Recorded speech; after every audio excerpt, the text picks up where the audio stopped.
এই গাছটা তুলে ফেলে দেবেন, এটা কোনো প্রয়োজন নাই, এটা এখনো তুলে ফেলে দেন। দর্শক, আজকে উপস্থিত হয়েছি হায়দারপুর গ্রামে। হায়দারপুরের মাঠে আজকে কয়েকটা প্রজেক্ট ভিজিটে এসেছে।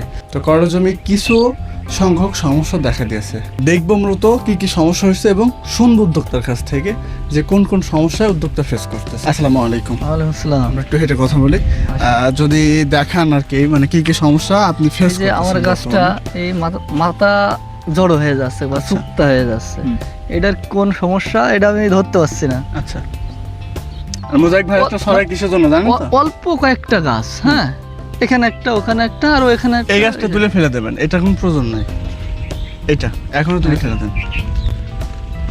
এই গাছটা যত থাকবে এখান থেকে মোজাইক ভাইরাস ছড়িয়ে যাবে। আপনার এই যে মনে করেন একটাতে ধরেন লাগছে মোজাইক ভাইরাস, ঠিক আছে, একটাতে লাগছে, ওই একটা থেকে হাজারটা গাছে লাগবে। তাহলে ওইগুলো আর এগুলো মূলত ছড়ায় অ্যাফিডের কারণে এবং হচ্ছে হোয়াইট ফ্লাই কারণে। বিশেষ করে সব থেকে বেশি ছড়া আছে আপনার সাদা মাছের কারণে। এই গাছে একটা পাতায় বসলো, এখান থেকে উড়ে যায় আরেকটা পাতায়, এইখানকার ভাইরাস নিয়ে যায় ওখানে ছড়ায় দিচ্ছে। তো এই আস্তে আস্তে দেখা যায় সারা হয়ে কুকরানি লাগছে। তো এটাই মূল সমস্যা। আগে সাদা মাছি দমন করতে হবে। গাছের গ্রোথ মাশাআল্লাহ খুবই সুন্দর আছে।